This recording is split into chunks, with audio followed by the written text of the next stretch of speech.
By the way, करण सर के सिर्फ पूछे के बा या उनका लेके आवे के बा?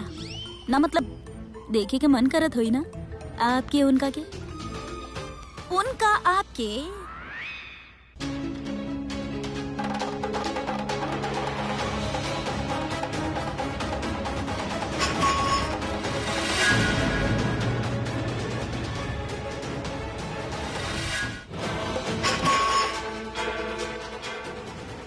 ई आवाज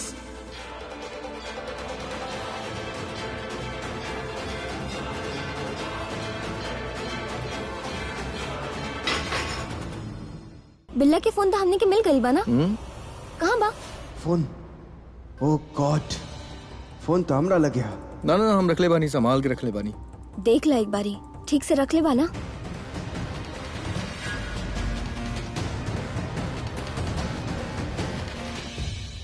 बड़ा मुश्किल से मिलल बा। फैमी फोन कहाँ बा? हमरा कैसे पता भाई फोन कहाँ बा? कहाँ बा यार? एजे रख ले रहनी हम एजे रख ले रहनी। कहाँ? तू तक कैजुअली कैसे ले सकेला? यही कहूँ रख ले रहनी। फैमी हम कहाँ बा? अरे यार तू आप यहाँ बानी यार, हम कब से ढूंढल जा रहल बानी। हम आपके मना के ले रहनी ना कि हमरा छोड़ के मत जाइए। तो फिर अरे बिल्ला के फोन ना मिला था। फोन कहाँ बा यार? बिल्ला के फोन लेकिन होता करण सर के पास। अरे एजे रख ले रहनी। देख यार हर हो गई हुई यार हमरा बोला। अरे का हो गई? अब पता ना, दी से पूछे ना का बोले। हो गई? वहाँ बा सोफे के पीछे। सोफे के पीछे भूत भागा। कॉकरोच, बहुत बड़ा कॉकरोच। कॉकरोच के डरा दे रही लड़की लोग, हम देखा था नहीं। हम कॉकरोच से ना डरे नहीं। यहाँ सोफा के पास।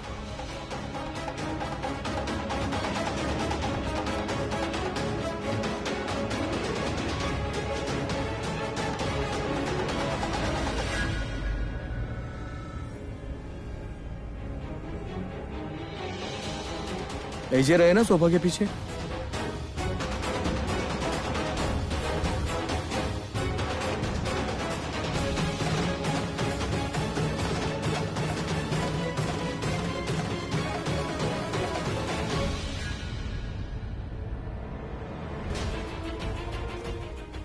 लाइट किसी चल गई?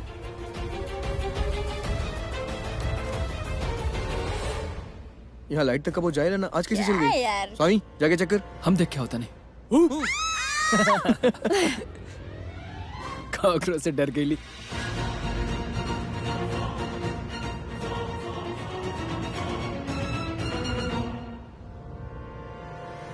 आई होप बेबी, जब पूरा लुथरा फैमिली तोहरा के ढूंढने में लागल रही, तोहरा तरफ बढ़त रही, तेरी लाइट ऑफ होके की वजह से तो के भागे की चांस मिल जाई।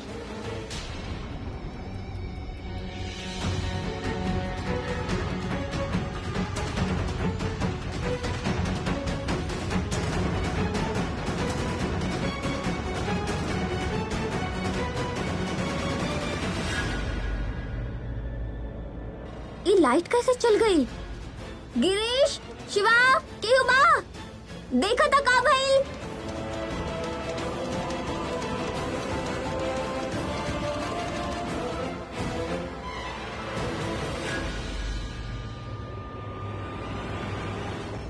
करण सर बात कहाँ से करत नहीं? उधर बड़े इधर बड़े। यहाँ देखो। अरे हम बानी यार, ये लाइट कैसे चल गई यार? I mean, लाइट तक कब होना जला यहाँ पे?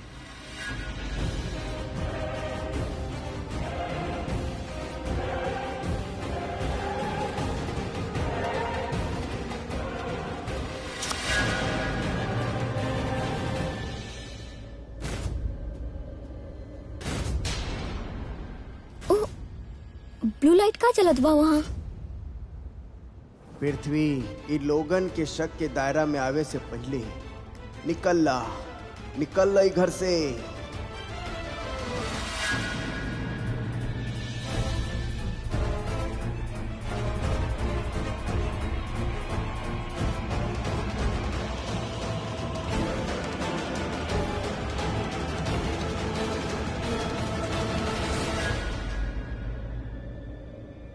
इतना बिल्ला के फोन बा यार, मिल गई। Thank God. लेकिन एक मिनट करण सर, बिल्ला के फोन तो आपके पास रहे, तो वहाँ कैसे पहुँच गए? अरे हाँ, यहाँ से फोन वहाँ कैसे पहुँच गई? कैसन दिन बा यार, हमार दिमाग खराब हो गइल बा। लाइट भी अभी जाए के रहे यार, ई तो अभी ट्रिप भइल बा। लाइट तो ओने ना भइल। Fuse fuse fuse. हमके लागेला तू लोग कॉकरोच चले ना तो हमनी के हाथ पैर लग के और गिर गई हुई। जब सेमी रूम में आए है ना तो हमारा टी शर्ट खींचे रहे, हो सकेला तब हमारे पैर लग के और चल गए होके, या पॉसिबल। फ्यूज फ्यूज ई रहल फ्यूज, लेकिन ये फ्यूज तो बिल्कुल ठीक बा। फिर लाइट क्या ही नहीं क्या होता, लागत है कुछ और प्रॉब्लम बा। का करी काम, फ्यूज तो ठीक बा। अरे यार ये फ्यूज तो लूज बा। Thank God. आ गई लाइट। क्यों बा का हुई क्या बा हुई? सैमी, आओ तो नहीं, बस 2 मिनट में आओ तो नहीं। कैसन दिन बा आज के, मनहूस दिन, दिमाग खराब कर देलस।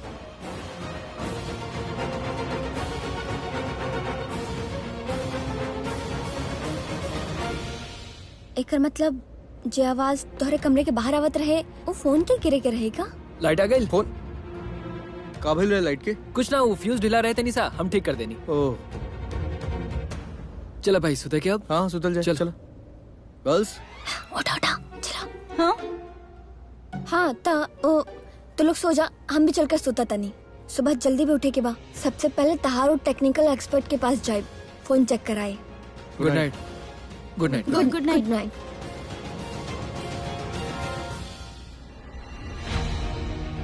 सब कुछ ठीक ठाक बा, फिर भी हमरा ऐसा कहला था यहाँ क्यों होता भूत ना, क्यों तो बंदा आयल रहे।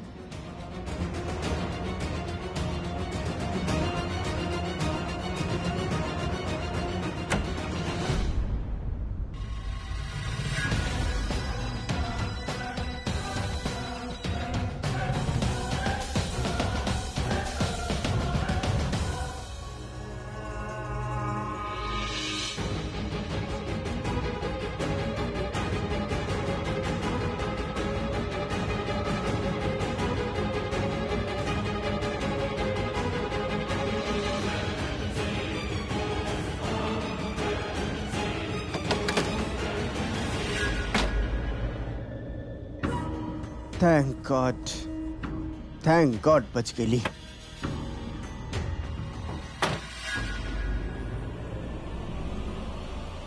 ओ हम गाड़ी बंद करके आवे। तू यहाँ क्या कर रहा हो? जब भी आवेलो हार्ट अटैक आवेल। जल्दी से गाड़ी स्टार्ट करो, ना तो जे हार्ट अटैक अंदर ना मिलल रहे ना वो यहाँ मिल जाये। जल्दी चला। What do you mean? Baby अच्छा भाई कि तू गाड़ी यहाँ पार्क कर ले रहा, नहीं तो पकड़ा जात। वो सब ठीक है, पहले तो हमके बता तू यहाँ कर रहा हो? ओह हम लुथरास के हेल्प करत रहनी, वैसे स्टूपिड तोहर हेल्प करे खातिर आइल बानी। हमार हेल्प? तू हमार हेल्प करे आयल रहलो? हाँ, ला कैला बात। तू और हमार हेल्प, कौन हेल्प कर लू तू? लिसन, हमार हेल्प हम खुद कर ली। हाँ, अंदर से बच के आये यहाँ पर, वो हम खुद के हेल्प कर ली है। अंडरस्टैंड? वाह वाह वाह, तू बच के आइल बड़ा। तो के कला गेला, तू केहू मैजिक कैला और ओकरा वजह से लाइट ऑफ हो गई अचानक से। वो लाइट हम ऑफ कैले रहली। वो लाइट तू ऑफ कर ले रहा? Of course. Thank you so much baby, thank you so much. हमार जिंदगी में अंधेरा लावे खातिर। अंधेरा अंदर। ये सब बात तू बाद में करी हो, नहीं तो लूथरा आ जाइए और पकड़ा जाइबा। जल्दी कर, hurry up.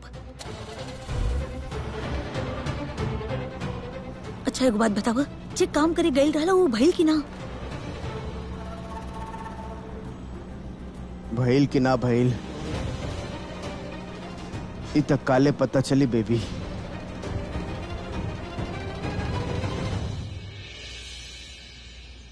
Relax guys, he will be coming soon here. Hello. Hello. Sorry for the delay. कोनो बात ना यार, बस वो काम कर दे जो ना खातिर यहाँ आइल बानी। ठीक बा।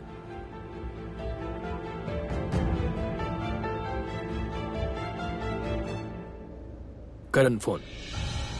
एमे पासवर्ड बा। अरे ऐसन पासवर्ड तो हमनी के सामने रोज आवेला, कोनो बात ना, टेंशन मत ला।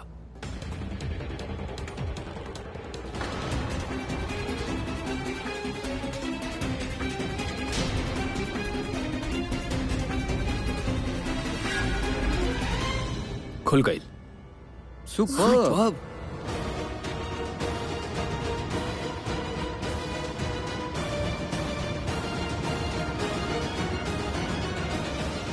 एमे तो वो डेट के कॉल लॉक्स नहीं किया यार। दिखाओ 1 मिनट, हम चेक कर। दिखा दिखा दिखा।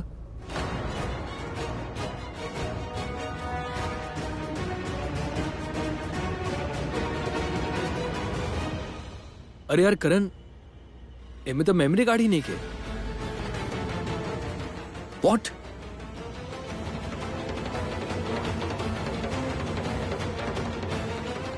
मेमोरी कार्ड ना बा तो मतलब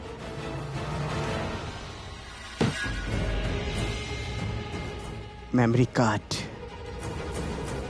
ये के कर मेमोरी कार्ड बा तोहार है। फोन के ना है, ना ही हमार फोन के है। तो ई बिल्ला के फोन के मेमोरी कार्ड है।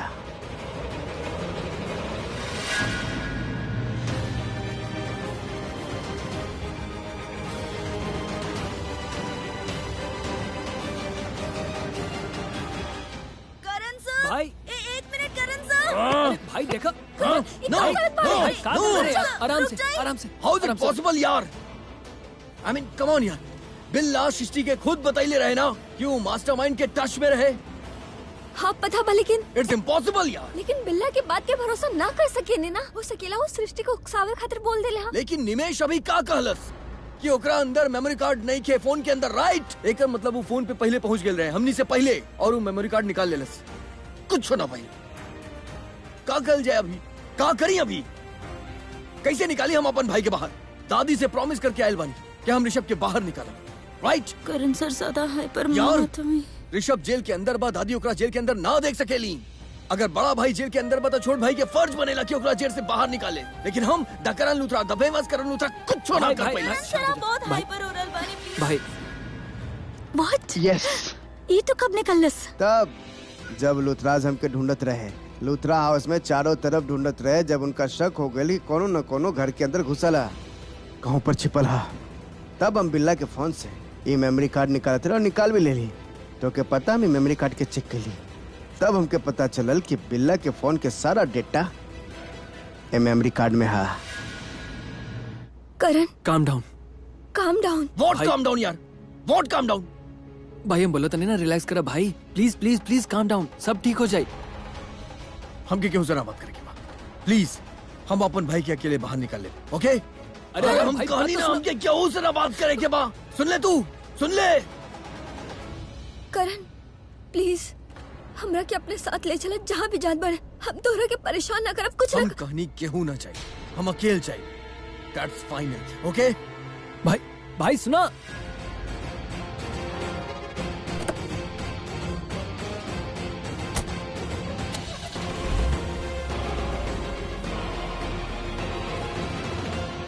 दी के बता दी का कि हमरा लागल रहे करण सर के रूम में क्यों आयल रहे। ना ना बता देनी तब पूछिए क्या आयल रहे, क्या आयल हुई। हमो देखने था ना तो का बताई। अगर भूत रहे तो फिर भूत तो देखेला ना, और अगर भूत ना हो खेले तो क्यों तो रही जे आयल रहे। बेचारा गिल्ली डंडा प्लेयर, पता ना उम्मीद के कितना गिल्ली के लेके मोबाइल टेक्नोलॉजी एक्सपर्ट के पास गई हुई फोन लेके कि कोनो तरह फोन खोल जाए और वो मास्टरमाइंड तक पहुंच जाए। बट सो सैड कि ओकर सारा उम्मीद पर पानी फिरा गई और हम जीत गई। राइट, अब हम सेफ जोन में है। अब हमके कोनो तरह के रिस्क नहीं के, हम एक बार फिर से जीत के लिए बेबी।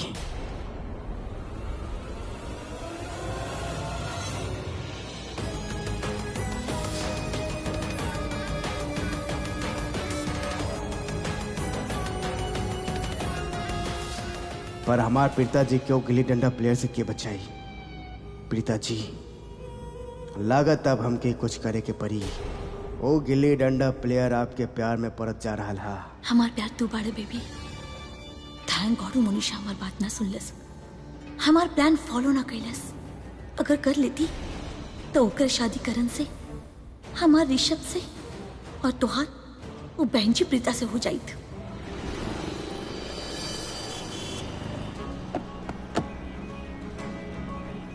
इनका के लागल हुई है कि 60 करोड़ तो पानी में चल गई। ताई बिल्ला के बोल के ओकरा सुपारी देखो ओकर जान ले लेलस, मार डाल हूँ। जज साहब, हम आपके आगे हाथ जोड़ के विनती करतन, इंसान के सजा होवे के चाहे कड़ी से कड़ी सजा, ताकि हम एकरा के फांसी पे देखा चाहता नहीं। ना भाई कौनो खून ना कैले बा, केहू के हैर ना कैलस। ऋषभ मर्डरर ना हो सकेला। तू हमार भाई के मर्डर बोल भी कैसे देलू मनीषा? तू जाने लू तो हार गवाही पे ही फैसला होके वाला रहे। बिल्ला पे तो केहू विश्वास भी ना करत। वो तो पेड किलर बा, केहू के भी नाम ले सकेला। तू गवाही ना दे तू ता इन्वेस्टिगेशन होत, टाइम होत, ऋषभ के बेल ले लेती हमने और वो आज जेल से बाहर होत। पर तहार गवाही के वजह से मर्डर केस बहुत कॉम्प्लिकेटेड हो गया बा। काहे कहलू कि तू हमार भाई खूनी हो सिर्फ तोहरा गवाही की वजह से ऋषभ? हाँ, तहार गवाही बहुत मायने रखेला। सब तोहरा पे डिपेंड करेला। भाई की सजा होकर ओकर बाहर आइल, सब तोहरा पे डिपेंड करेला।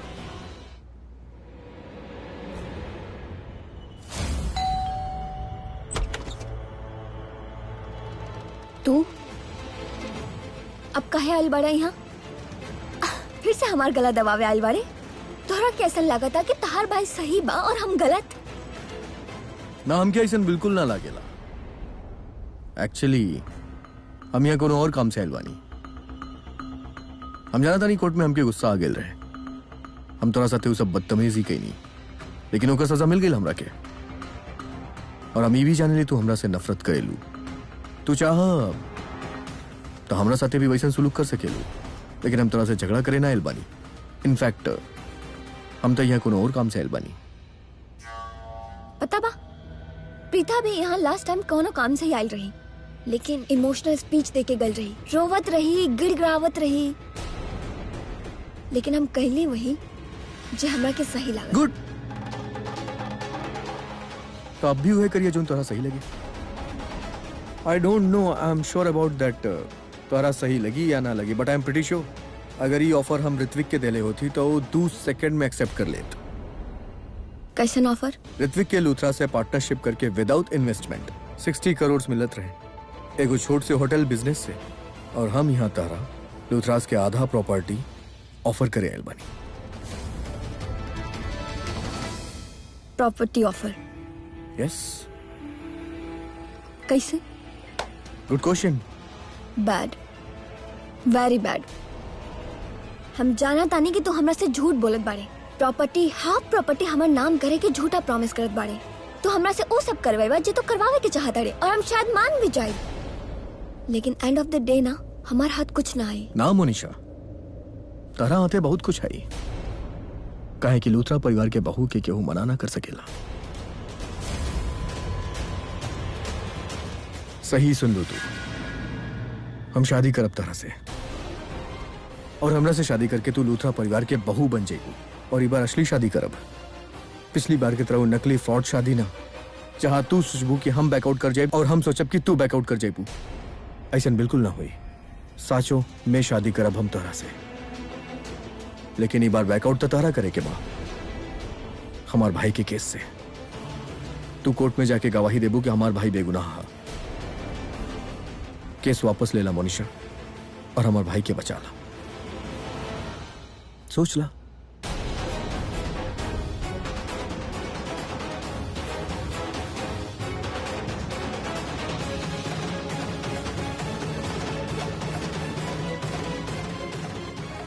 सोच ला मोनिशा, एक केस वापस लेवे की वजह से तू लोथरास के आधी प्रॉपर्टी के मालिक बन जाइबू।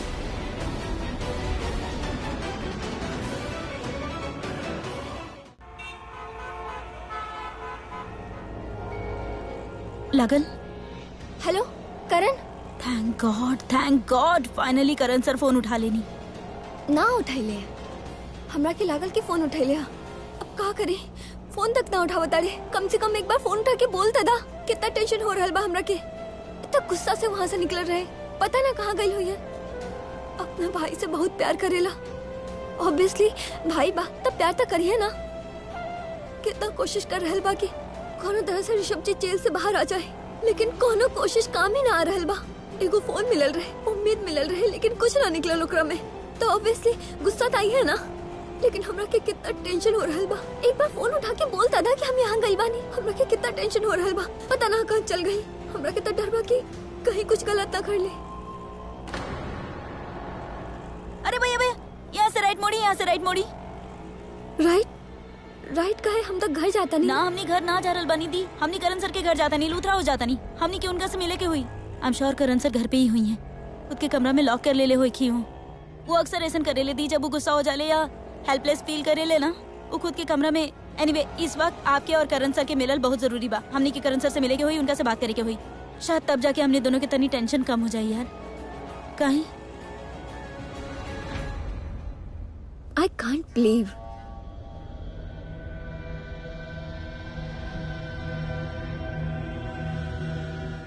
तोहरा के काला बता कि तू हमरा के पैसा के लालच देबा तो हम अपन प्यार के भूल जाए।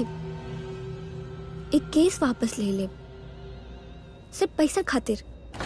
ना मोनिशा, पैसा सिर्फ तारा यूज खातिर हुई। तारा जहां खर्च करके बा वहां खर्च करिया, जितना चाहे उतना यूज करिया, जब तक हमके ना पता चल जात कि तू हमरा ऊपर मोलेस्टेशन के केस काहे लगैलू। इनफैक्ट हमके पता बा कि तू ये सब केकरा कहे पे कैलू और काहे कैलू। मोनिशा, ऋत्विक गलत ना रहे, ओकरा गलत कैल गईल, ओकरा गलत बनाइल गईल, जैसे तहरा बनाइल जात बा।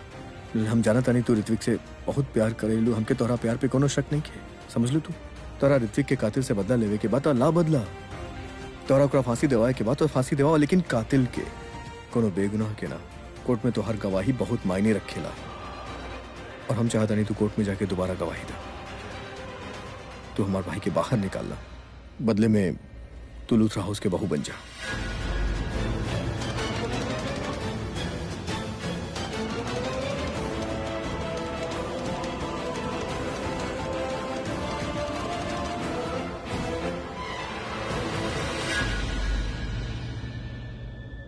मोनिशा, देखा हम जाना तानी तू का सोचता रू। हमने दोनों एक दूसरे से नफरत करेली, राइट? हमने दोनों की बात बतावा, लेकिन एक बारी शादी हो गई ना, आई प्रॉमिस कि ऋत्विक के कातिल के ढूंढे में हम तोहार मदद करब, तोहार रिवेंज हम पूरा करब। मोनिशा, तू हमरा खातिर कोनो मायने न रखेलू। ई खातिर जब भी तू कहबू ना तो हम तोरा डिवोर्स भी दे दे। यस, पति के कोनो हक ना जताए तोहरा पे। इनफैक्ट हम पति मटेरियल ही ना बानी, ई सब हम अपन भाई खातिर करता नहीं। खातिर अपना लाइफ दाव पर लगावत हो, सैक्रिफाई करता रहा, और ऐसा लड़के से शादी करता रहा जिस केहू और से प्यार करेला, जेकर पैर मर चुकल बा, और जेकरा ई लागता कि तू लोग ओकरा के मार ले हा, जो तोहरा से नफरत करत आड़ी। हाँ, अगर तोहरा ही लागेला था यह बा। इनफैक्ट तू इतना इंटेलिजेंट बाड़ू की तोहरा पता बा कि हम कहाँ करता नहीं और काहे करता नहीं। हमरा खातिर इतने काफी बा।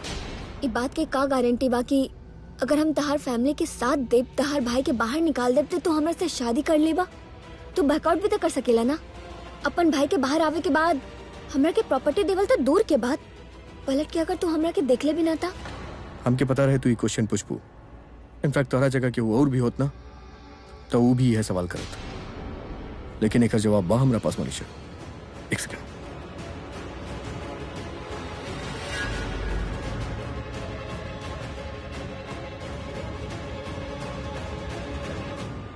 साहिल,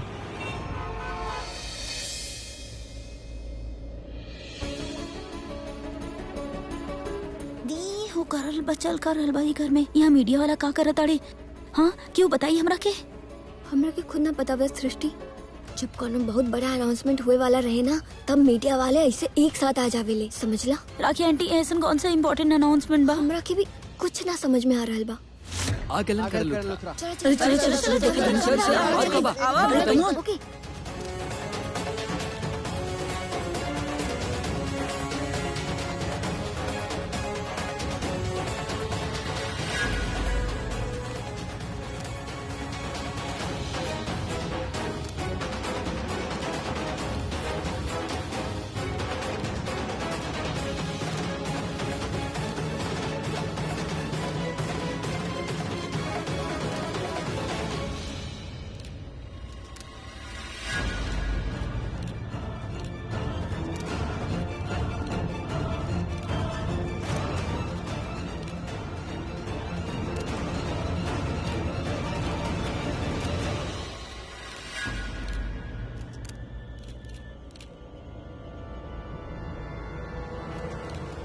इतना शॉर्ट नोटिस पे आप लोग यहाँ आए नहीं, ओकरा खातिर थैंक यू। हम आप सबके यही खातिर यहाँ बोले बने का कि हम चाहता नहीं कि हम आज जौन कुछ भी करता नहीं हूँ, हम अपन परिवार के साथे साथे वो पूरा दुनिया के पता चले।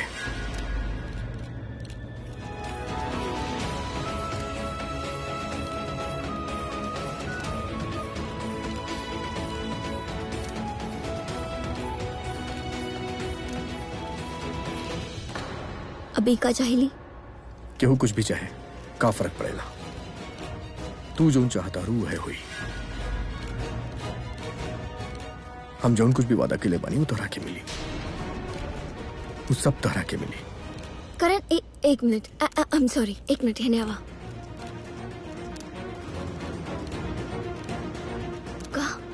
कहा हो रहा है भाई सब कुछ? मोनिशा प्लीज बीच में मत बोला, हम करण से बात करता नहीं ना, प्लीज लीव अस तो ओकरा सामने बात कर सकेलू।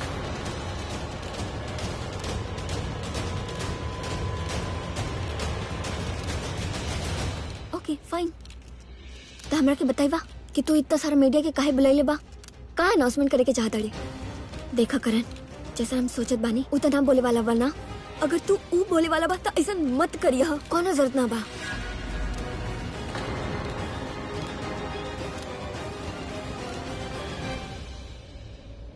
ऐसे का देखत बड़ा?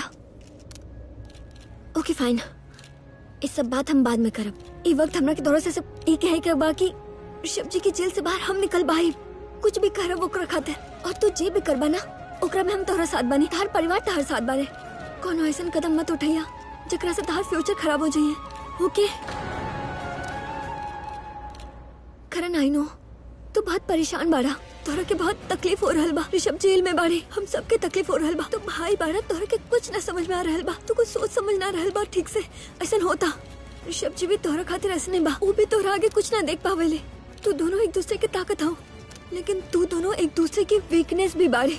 एक दूसरे खातिर कभी कभी गलत टाइम पे गलत कदम उठा ले वेले, लेकिन तू गलत कदम मत उठाइया, हाँ सही काम करिया।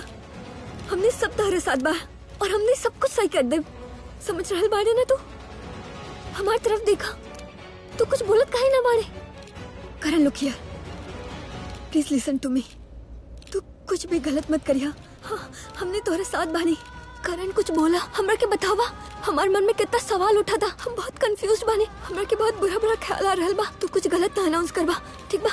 का करबा तू बोला, हमरा के बतावा, अपन बेस्ट फ्रेंड के बतावा, प्रीता के बतावा। तू का लेक्चर देवल बंद करा, और एक और बच्चा ना बा, जे भी करत हुई है सोच समझ के करत हुई है। करण हमरा के बतावा। तारा तहर सारा सवाल के जवाब मिल जाए थोड़ा देर में।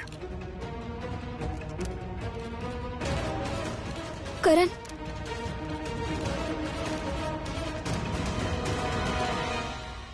मोनिशा सर इतना अर्जेंटली आप हमने के एजा बुलाइले बारे, बट इट्स क्वाइट स्ट्रेंज काहे कि हमने में से एजा केहू के नहीं के पता कि हमने के काहे खातिर बुलाइल गइल बा।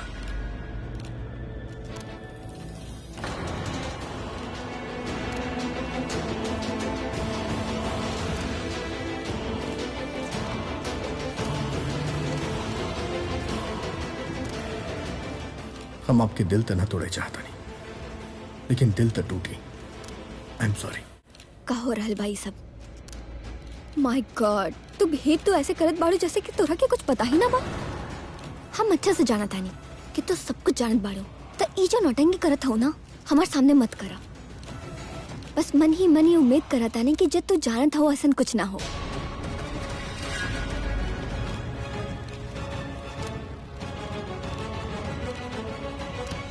You know what? अच्छा लग रहा बा, इनफैक्ट बहुत अच्छा लग रहा बा, तार आंख में डर देख के। पता ना ये जंगली बिल्ली का जहर उगलताड़ी हमार दी के सामने, पता लगावे की पड़ी। But let me tell you miss Preeta Arora, जे तू चाहत हो ना वैसन कुछ ना हुई है। So sad.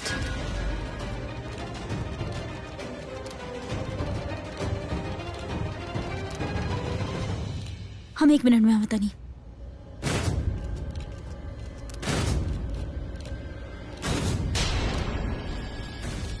दी का बोलत रही जंगली बिल्ली? हाँ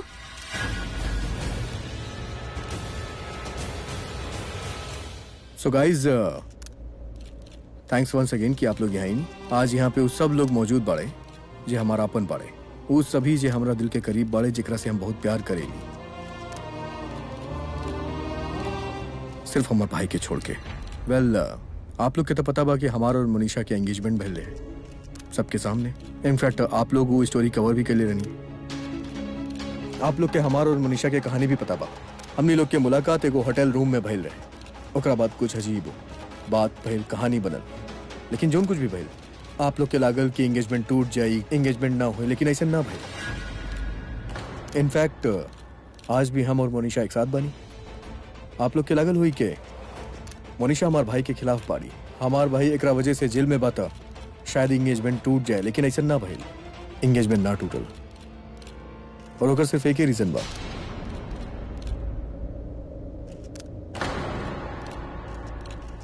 that I love Monisha.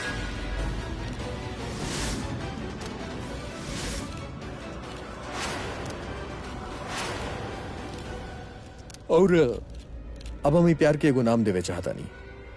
एक खातिर आज से ठीक 5 दिन बाद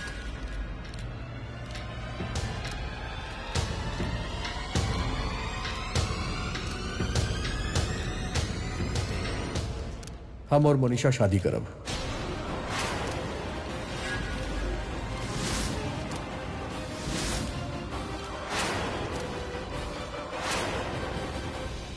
लेकिन मिस्टर करण, शादी कितना जल्दी? आई मीन आपके बड़े भाई अभी जेल में बड़न और आप शादी के बात करते नहीं? कल होकर हियरिंग बा यार, हो सकेला वो बाहर आ जाए। इनफैक्ट हमके फीलिंग बा, 100% ही फीलिंग बा कि हमार भाई हमार शादी जरूर अटेंड करी। हाँ, और वैसे भी कहल जाला ना कि प्यार वक्त देख के ना कहल जाला, प्यार बस हो जाला। अब प्यार के ना पता बा कि भाई जेल के अंदर बा या जेल के बाहर बा। जब प्यार करे के कोनो सही वक्त ना होखेला तब शादी करे के कोनो फिक्स काहे होखेला, राइट? और रहल हमार भाई के बात तो आज ना तक कौलू बाहर आ ही जाई, काहे कि वो बेकसूर है। अब इस सब के खातिर हम अपन फियोन्सी के काहे वेट कराई? अब वो शादी करे चाहतारी तब हमनी शादी करब, राइट? हम इनकर हर विश पूरा करब, because everything is fair in love and war. तो यही खातिर आज हम आज सबके सामने, अपन पूरा फैमिली के सामने, पूरा मीडिया के सामने, पूरा सोसाइटी के सामने ये वादा करता कि हम जो कमिटमेंट मोनिशा के दिले बानी शादी करे के, वो हम पूरा करब। आज से 5 दिन के बाद हमनी दोनों शादी करब। आज से 5 दिन बाद मोनिशा शर्मा ऑफिशियली मिसेस करण लूथरा बन जाई।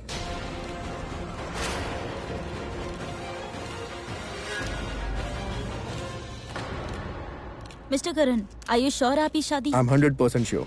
सर, शादी के डिसीजन आई मीन इतना जल्दी कैसे? ऐसा फैसला अचानक के लिए चला हमार भाई। तो कई आपके फाइनल डिसीजन बा? 100%। मैम का आप ही फैसला से खुश बानी? या of course, I am very happy and I am sure कि करण भी उतना ही खुश हुई है। ऑफ कोर्स, या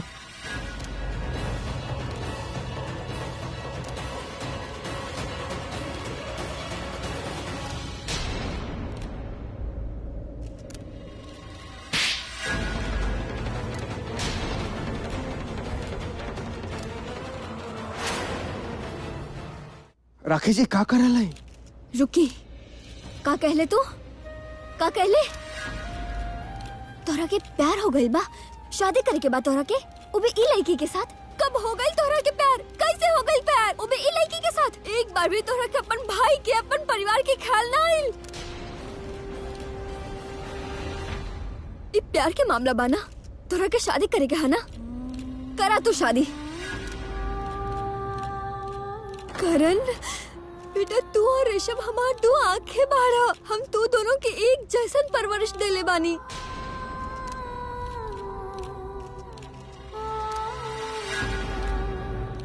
फिर तू इतना स्वार्थी कैसे बन गईला? तोरा के पता बात, तू जब जेल में रहेला था ऋषभ, दिन रात तहार टेंशन में लगल रहेला, पुलिस वालन के साथ, लॉयर्स के साथ कि हमार भाई कब घर आई है, कब घर आई है, हम का करे ओकरा के बचावे खातिर। और बदला में तू का कर रहल बाड़े अपने भाई के साथ? शादी के अनाउंसमेंट कि हम करण लूथरा शादी करे वाला बानी। नालायक।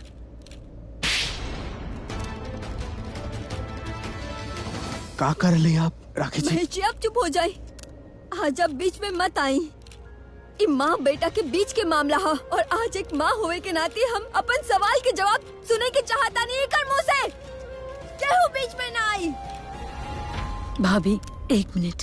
करण बेटा यहाँ पर हम क्या अकेले में तो से बात करे के बाद करीना दी हम कहली ना आपसे कि केहू बीच में ना बोली। और आपके करण के साथ अकेले में का बात करे क्या? साइड में ले जाके ताकि केहू सुन ना सके। जब एकर आँख के शर्म ही मर चुकल बा तो आपके शर्म काहे आवता? सरहा एकर चेहरा की तरफ तो देखी एकर चेहरा जरा सा भी पछतावा ना बा। सबके सामने अनाउंस कर देला कि आवे वाला 5 दिन में करण लूथरा शादी करे वाला बा।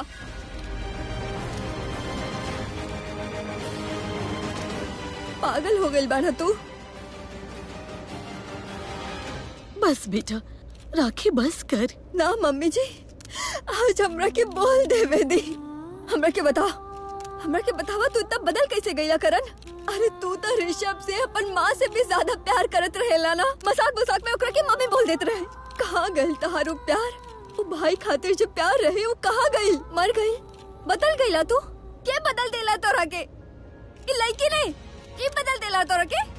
बोला ई लड़की की वजह से आज तो ऋषभ के भूल गईला ना, अपने परिवार के भूल गईला, अपन माँ के भूल गईला ना। बोला काहे नहीं के? प्लीज आज हमरा के तोहर कोनो प्लीज कुछ ना सुने के हा। तोहरा के ई लड़की से प्यार हो गइल बा ना? करा तो एकरा से शादी करे के चाहता ना? करा अपन बीवी बनावे के चाहता ना? तब बनावा। लेकिन एक बात कान खोल के सुन ला, हम ई लड़की के अपन घर के बहू कभी ना बनाए। सुन ला तू? ई लूथरा खानदान के बहू कबू ना बन पाई है। अरे बस करा ये इमोशनल ड्रामा।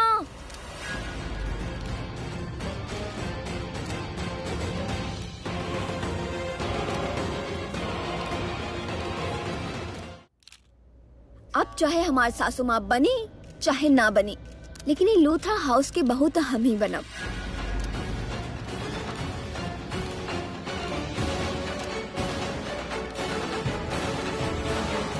तोहर इतना हिम्मत?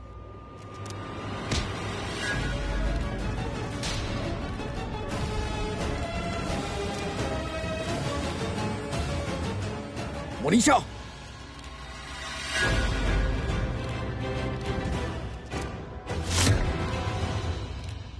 ये गलती से भी मत करिया, वरना सास के 100 दिन तब बाद में आई है, लेकिन बहू के एक दिन आज ही आ जाई।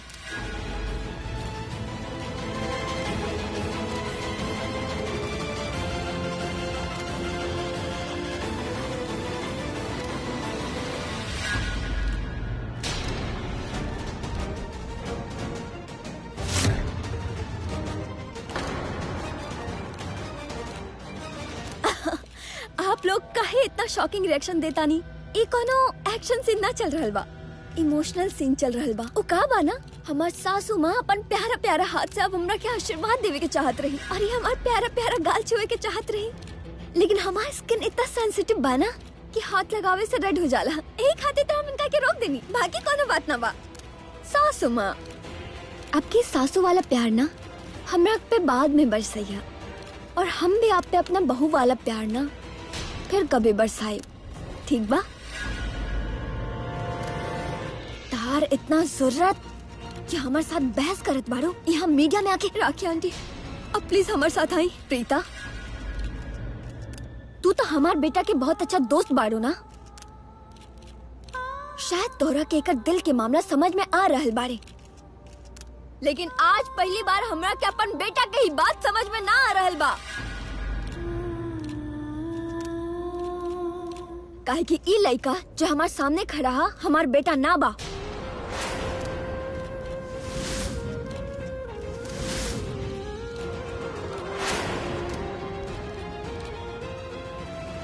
केहू और बा, और ई जो केहू और बा वो हमार बेटा कबू ना हो सकेला। कम से कम आज के बाद तक कभी ना हो सकेला।